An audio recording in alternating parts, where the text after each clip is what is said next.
Welcome back to the Working Lunch. We are in the guest segment now of the show. My name is Jack Crumley, and I am joined by Jamie Smith, who is the publisher of the Cincinnati Business Courier, a long-running publication here in the city, focused, as you might imagine, on all things business. Jamie, thanks for coming on the show. I'm delighted to be here. Glad to have you. You have always been a newspaper ads guy. Pretty much almost all my life. Yeah, I mean, I think I found a little bio of you on your LinkedIn page talking about how it started back in high school, like the student paper. Yeah, I started my junior year. I was the editor of the paper. Or my junior year, I was the sales manager of the paper. Okay. You know, big high school paper. That's a big job. And then my senior year, I became editor. And then I thought I would do it in college, but I kind of went the business route and didn't really have time for it. And then when I got out with the marketing degree, it's like, what are you going to do with your life? You know, you just assume in marketing you're going to get a job at a P&G or Coke or some big brand. And when you find out that's not reality for most people, I went into the media world. Yeah, and what was it like selling ads for the high school paper? You know, it was fun selling a chess $30 club, were they big spenders? Well, you'd go out to the local businesses. Sure. You know, so I'd get out of school for the last 2 hours of the day, and I'd go down to the local businesses and just start hitting them up for dollars. Yeah. What is it about, I mean, this has essentially been the bulk of your career and even life before you got into a professional sense. What is it about newspaper ads that does it for you? You know, and for me, I think, you know, today I really can't just say newspaper, I say media. Yeah. Because obviously we're so much digital now as well. It's just the connection part for me. You know, it's always been, I grew up as a newspaper reader. You know, I brought my children up as newspaper readers, and you know, as life and technology changed, that obviously got away, and people start reading it on their phone or on their iPads or whatever. But it's still that connecting and get the knowledge that you need to know, and I've just always enjoyed that. Yeah, and you guys are, you know, have really had to do quite a bit of adapting, obviously, but that's a business thing anyway. Absolutely. And it'd be a shame if you weren't able to adapt to this world that we're in now in terms of not many people physically get a paper. In fact, the Business Courier made a change, what was it, just about this time a couple of years ago when going to that weekly format and there was a big announcement of the change. Yeah, we had a smaller size of the paper, you know, still once a week, still printed. But you know, we look at our readers right now. We have about 17,000 people that pay to subscribe to our paper, whether that's print or whether that's digital. And I would say still about 60% of our readers still want that Friday print product in their hand, or at least in their mailbox. What they do with it when they get it, I don't know. Yeah, but that's not your problem. They still want it because we give them the option of no print and just digital, but they still want it. Yeah, there is something that's, I mean, maybe I'm just a little bit older than I used to be, but there is something that I find very comforting about having a physical piece of paper and turning pages and all that. There's a good, you pair that with like a cup of coffee and a bagel and you're in really good shape. Know, the thing that I hear most from people is, you know, when I read your news online, whether it be on the phone or sitting at my desk on the computer, you know, I take it in, but I don't always retain it. But when I go home on a Saturday or a Sunday and I'm sitting on my porch and I'm drinking my coffee, I can then retain what I really need to know. And it's also great I can pass it on to somebody else. If it's not important to me, but it's important to my sales manager or my CFO, I can pass that on to them in a physical form. Yeah, because it's like, you know, when you were in high school and you were taught about taking notes. If you physically take the time to write it down, there's something about that brain-physical connection that makes the information land better. Right. The Cincinnati Business Courier is published through American City Business Journals, right? What is the relationship there like for your perspective? You know, it's great because, you know, prior to that I worked for the Inquirer. So, you know, the Inquirer was part of Gannett. So I always had that parent company. Well, at American City Business Journal, we have that parent company, and they've created a model for us, I would say, a prototype, but it's really up to the individual market president to really kind of cover what you think you're going to cover. What's your market want?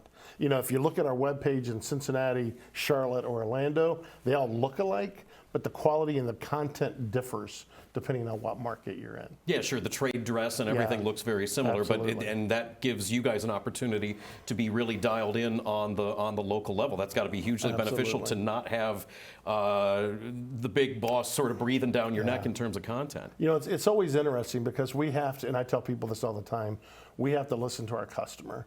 We have to listen to what kind of news they want, how they want to read it, and when they want to read it. You know, when I first started there, we did not break a story until it hit that print paper on Friday. There's no way we'd put it online before it went to print. Wow. And now, as soon as as soon as we have the news and we've got it sourced and we're ready to go, we break it. And if you're a subscriber, we'll tease a lot of those stories on Thursday night. Yeah. Because it's ready to go. Because people don't want to wait. If you know something's going on with, you think about Kroger, all the stories that we're doing on Kroger and all their management teams Sure. that have Big been leaving, change-ups. they don't want to wait till Friday to read about that. They want to read it as soon as we have complete information. Well, I got to tell you, as somebody who worked in radio news in this city for a couple decades and doing this now and checking what you guys have on the reg, you have a team of reporters over there that does a spectacular job. I know Steve Watkins and Chris Wederick personally, Yeah. But that whole team there is really dialed in. It's a great staff. Well, it's all about relationships, you know that, right? Cincinnati's a small big town or a Right. big small town. I something forget like that, which one it is, but it's all about who you know and how well you know them. And number one, can you earn their trust? Once you've earned their trust, whether you're talking about Kroger, P&G, or some small mom and pop, they'll give you the news. They'll give you the exclusive. They'll work with you if they know they can trust you. And Steve is a great example. He's been here. Steve was here before and left, went out to LA for a couple years. He came back right after I started in 2003. And so he's built a lot of relationships in that time frame. Right, and again, being able to receive the story that somebody else wants to pass along, and if you know them and trust them, then you're very willing to do that, and you guys have, again, I think it's a really spectacular staff. Thank you, I appreciate that. Your role at the Cincinnati Business Courier as publisher officially involves pretty much everything that's not editorial, that's not the stories themselves. It's the ads, it's direction with the company itself. Is that a good summation of what the publisher does? Yeah. You're not cranking the Right. machine. I always say that I hire good people to do their jobs, Yeah. and I just kind of sit there and watch them. But it's really, I feel like my primary responsibility is being in the community and developing those relationships for companies or leaders that we don't have. And that whether that's on the sales side or whether that's on the sourcing side. If we're trying to get into a big company that maybe we haven't had a relationship with before. Good examples, Paycor. When Paycor was acquired by Paychex. We don't have those connections at Paychex. It's my job to get those connections started and make sure that we don't lose out on any kind of news that's happening. Being out in the community is big time for me, whether that's through board work, whether that's through nonprofit work, whether that's just connecting with the leaders in Cincinnati. We do probably 25 events a year. And it's, whether those are small roundtables, I did 2 roundtables last week, one on the aging population with all the health systems. A couple weeks before, I did one on mental health in the workplace. And it's just getting those CEOs or chief medical officers in and talking about how those topics affect the workplace. Yeah, you guys do so many events. I jotted down a few that you've got coming up, by the way. Fast 55 is June 18th. It's in June. Southwest Ohio Growth Summit is June 25th. And CEO Conversations, I'd love to sit in on that, is June 30th. And then the deadline for the C-Suite Awards is coming up here on June 12th. Right. The deadline for that. What role do those events, you're talking about having a connection with the community. What role do those events play in the success of the paper? Do you see a direct correlation Absolutely. between subscribers? The Courier's mission, and when I say the Courier, ACBJ's mission, is to really help companies learn and grow and help them run their businesses successfully. A big part of any company is retention of your employees, right? And a lot of part of that is honoring and rewarding those people that are doing good jobs. We kind of feel like that's where our awards programs, really come into place. Is we can shout out the good deeds done by the CFO of a company or the CMO of a company, or our 40 Under 40 awards. We can shout out those young professionals that are going to be the leaders, whether they're leaders now or they're going to be leaders in the next 5, 10, 15 years. Our 40 Under 40 awards will be in September, and we just closed our nomination process. We'll have 40 winners. We had 459 nominations for those 40. So that's how important the community finds this awards program. Well, you know, I do believe that there's a previous person involved in that 40 under 40 that we may know personally around here at the network, but that's a different story altogether. But then that also helps build not only relationships, but then getting an in to keep them aware of you and you aware of them as those younger people especially go on to do other things. And it helps build our audience too. You know, I mean, oftentimes when you give somebody an award, they may or may not have heard of the Business Courier before. You know, especially if they're in a lower level management role, they haven't gotten to that C-suite yet or that mid-level management. You know, they may not have had a reason to read the Business Courier, but once they've, their headline goes out and it says so-and-so is a 40 under 40, one of the first emails I get back from them people is, I can't believe how many people have emailed me or called me to congratulate me. So that's when you know the audience is growing. Boy, and good on you for having that be the response, because clearly you guys have built up some nice reputation on that over the years. Absolutely. You know, talking about the relationships that are so crucial when you're talking about any kind of business, and the relationships that lead to sponsored advertising, the relationships that lead to stories in the Business Courier. Is the line between sponsored content and actual editorial, is that line a little bit thinner in what you guys do? I wouldn't say it's thinner. We have started to do a lot more sponsored content. I think the big unique thing that we do with other publications across the country may not do is we very clearly will indicate this is sponsored content. Yeah. This is not the views of the Business Courier. This has been paid for by TriHealth. This has been paid for by Xavier University. The news is the news, and I pretty much stay away from that. My editorial team will tell you, I send them a lot of emails. If I'm out and about and I hear something's going on, I'll say, hey, just went to a board meeting and I heard this. Yeah. You know, it used to be when I first started doing it, they were like, oh, we have to write that. I'm like, no. Yeah, no. That's for you to decide if it's newsworthy. Because oftentimes it may be, sometimes it may not be. Well, and from your perspective also, just letting the news folks know, as an FYI, it's always better to have it and not need it than need it and not have Absolutely. it. And I think it's really admirable to have that sort of division between I'm doing what I'm doing and I'm trusting you guys to do what you're doing. You know, you asked that question about the sponsored content, and kind of goes back to my previous point where I said we have to deliver the news how you want it. And we're finding that advertisers have changed a lot over the last 20 years. How so? You know, it used to be, hey, give me an ad in your paper and I want that print ad 52 weeks a year, or I want it 19 times a year. That's the way we sold it. Your contract rates were based on how many times that ad went in. Well, now they don't necessarily want that print ad. That's not their, they don't care about branding. They want maybe a little bit more thought leadership concept. So they want to be able to tell their story the way they want to do it. So, they'll buy the space, they'll buy digital. As I said, those roundtables that I do, those are pay to play roundtables where, they pay us a fixed amount. We have them as a thought leader. We recap the conversation. We publish it online. We put it in the paper.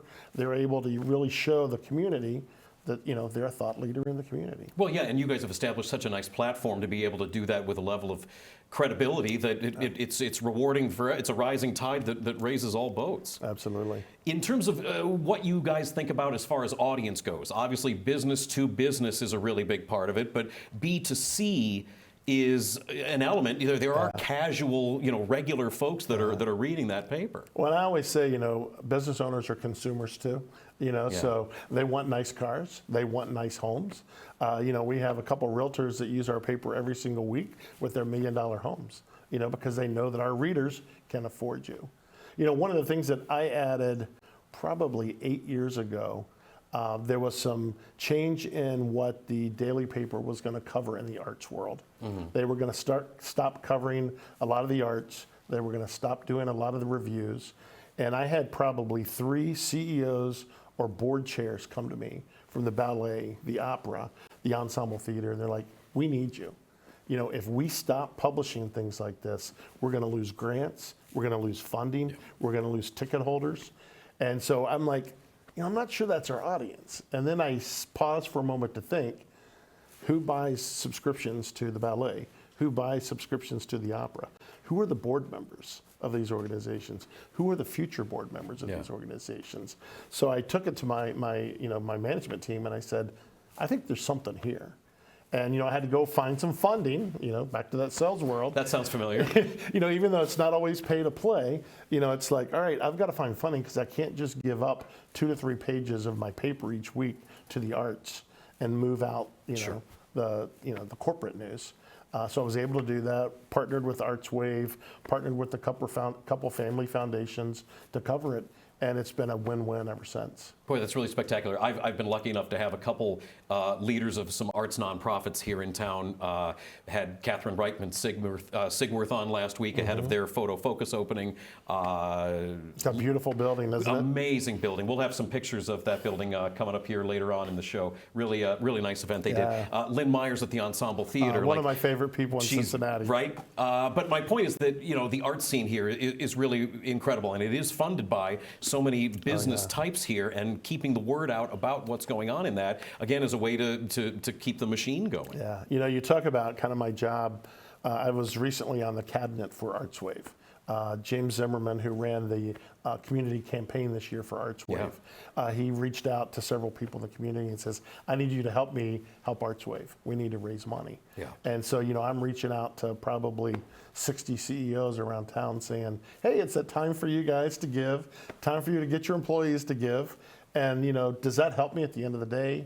Yes. Does that help my day-to-day? No. Right. But if I make that, the arts community and the business community connected and stronger, then at the end of the day, we all win. Feeding the mind, we are feeding the soul, everything's being taken care of here.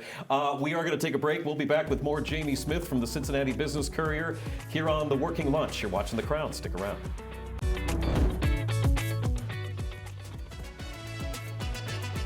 Welcome back to The Working Lunch. My name is Jack Crumley. I am joined by Jamie Smith, the publisher of the Cincinnati Business Courier, handling all sorts of news and information, whether it's business to consumer, keeping folks dialed in on what's happening in the city business-wise, and I find them to be a tremendous resource. I'm grateful for that.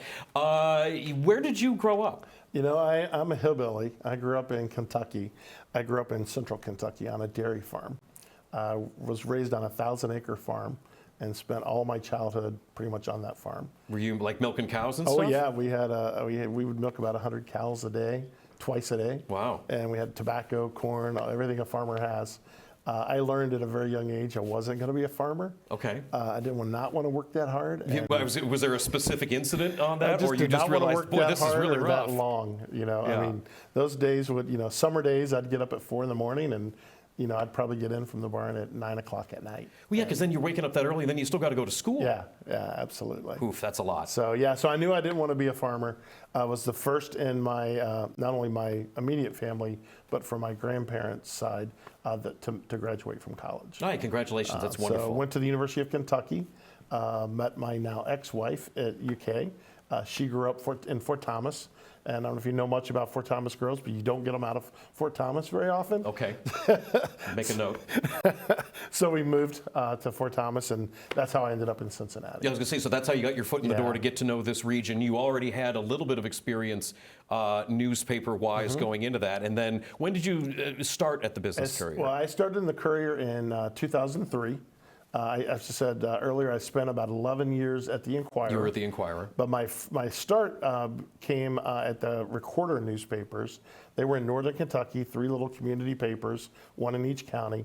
I don't know if you remember the name Ted Bushelman. You know what? I saw that you mentioned Gloria, and Gloria I was going to ask if Ted was that. Yes. If there was a connection there. Gloria was the publisher, and she owned these 3 papers, and she took a chance with me right out of college and hired me to sell ads. So I had Campbell County, and then, gained some territory, got Boone and Kenton County, and then after about 4 years, moved over to the Inquirer. Yeah. And was there in sales and then sales management before going to the Courier in 2003, where I was their director of advertising for 8 years. And then when my boss left, I became publisher in 2011. So about 15 years ago. I started publishing. Gloria was, pretty solid mentor for you. Oh yeah, absolutely. She was incredible. I think she was probably one of the pioneers as far as a female publisher. Yeah. And it was an interesting, partnership with her and Ted, because Ted was running the airport at the time, for those that don't know. In the capacity that I always knew Ted Bushelman, he was our media go-to guy when there was something going on at the airport. Absolutely. So she gave me my start and really kind of fueled my fire and desire to stay in the media world.